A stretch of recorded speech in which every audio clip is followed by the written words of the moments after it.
Hello friends, welcome to Kovai super சமையல். இன்றைக்கி Kovai super சமையல் இல்லைங்க, சிக்கன் சிந்தாமணி எப்படி செய்கிறதுன்னு பார்க்கலாங்க. அதுக்கு தேவையான பொருட்கள்: சிக்கன் 3/4 கிலோ எடுத்துருக்கிறேன், வரமிளகாய், காஷ்மீர் மிளகாய், எண்ணெய், உப்பு.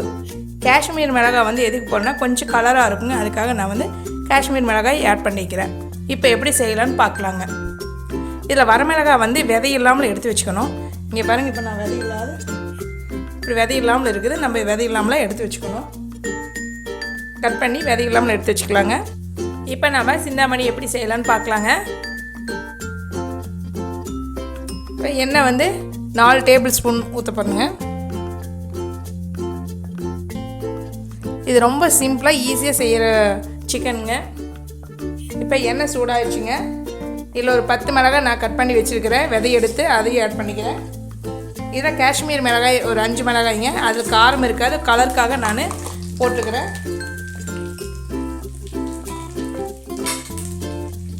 சிக்கன் சிந்தாமணிக்கு மிளகாய் தாங்க, இதில் வேறு எதுவுமே இல்லை. நம்ம எதுவும் ஆட் பண்ண போகிறதில்ல. மிளகாய், உப்பு, சிக்கன், அவ்வளோதானுங்க. இதில் கிராமத்தில் மிளகா கறின்னு சொல்லுவாங்க. நாம் சிக்கன் சிந்தாமணின்னு நாம் சொல்கிறோங்க. அதை ஈஸியாக சிம்பிளாக சீக்கிரமாக செய்கிற ஒரே சிக்கன் இதுதானுங்க.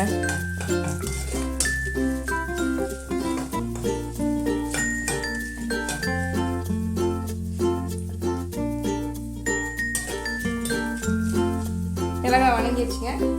நான் இந்த 3/4 கிலோ சிக்கன் உள்ளே போட்ட போகிறேன். அவ்வளோதான்.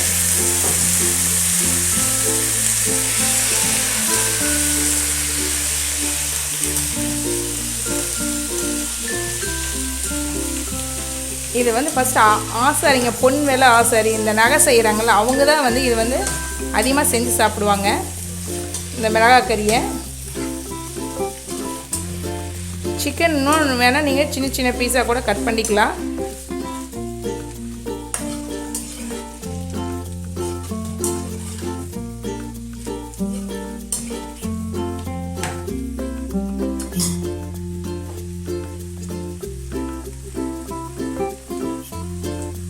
தேவையான உப்பு ஆட் பண்ணிக்கலாங்க.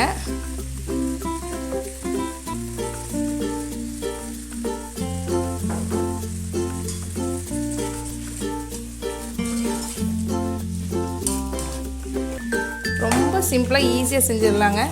பட் காரம் வேணால் நீங்கள் குறைச்சிக்குங்க.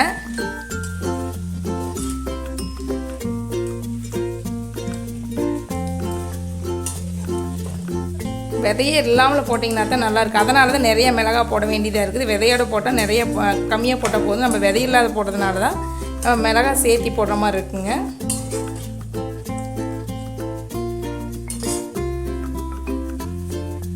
இங்கே ஒரு 5 நிமிஷம் மூடி வச்சிடலாம்.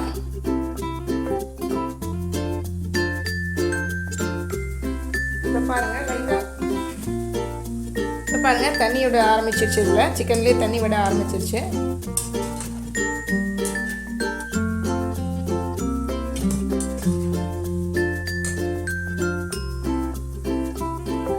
இப்போ நம்ம கொஞ்சம் தண்ணி ஆட் பண்ணி வேக வச்சிடலாங்க.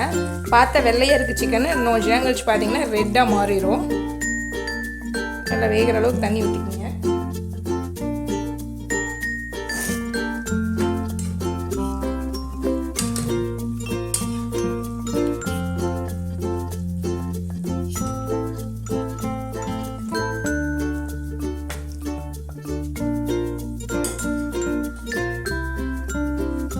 இப்போ மூடி போட்டு கொஞ்ச நேரம் நம்ம வேக விடலாங்க.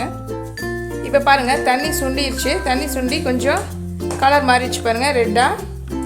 இன்னும் கொஞ்சம் தண்ணி சுண்டுட்டோம், அப்போ தான் நல்லா டேஸ்ட்டாக இருக்குங்க. இப்போ கொஞ்சம் மீடியம் ஃப்ளேமில் வச்சு நம்ம இருக்கிற தண்ணி சுண்டு வச்சுக்கலாங்க. இப்போ ஓப்பன்லேயே விட்டுடலாம். அப்படியே தண்ணி சுண்டுட்டோம்.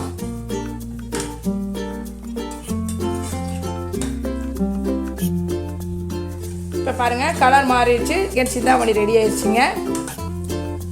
ட்ரை ஆயிடுச்சு. இப்போ நம்ம அடுப்பு ஆஃப் பண்ணிடலாங்க. இதுக்கு மேலே ட்ரை ஆயிடுச்சுன்னா சாத்தில் வச்சு சாப்பிட முடியாது. அதனால் நம்ம அடுப்பு ஆஃப் பண்ணிடலாங்க. பாருங்கள், எந்த மஞ்சத்தூள் அது மாதிரி எதையும் ஆட் பண்ணக்கூடாது. இந்த மிளகாயோட இதே எசன்ஸே நம்ம இந்த கலருக்கு மாறிடும். ரொம்ப டேஸ்ட்டான சிக்கன் சிந்தாமணி ரெடி ஆயிடுச்சுங்க. டேஸ்ட்டான சுவையான சிக்கன் சிந்தாமணி ரெடி ஆயிடுச்சுங்க. இது ரொம்ப ஈஸியாக சீக்கிரம் செஞ்சிடலாம். நீங்களும் இந்த ரெசிபியை ட்ரை பண்ணி பாருங்கள். இதுக்கு வந்து மிளகாய் மட்டும்தான் தேவை. நீங்கள் தேவைக்கேற்ப மிளகாய் போட்டுக்குங்க. வேறு மசாலா எந்த மசாலையும் ஆட் பண்ணக்கூடாது. ஆட் பண்ணால் நல்லா இல்லாமல் போயிடும். வெறும் மிளகாய், எண்ணெய், உப்பு இது மட்டும்தாங்க சிக்கன். இது மட்டும்தான் இதில் போடணும். அப்போ தான் நல்லாயிருக்கும். டேஸ்ட்டாகவும் இருக்கும், சுவையாகவும் இருக்கும்.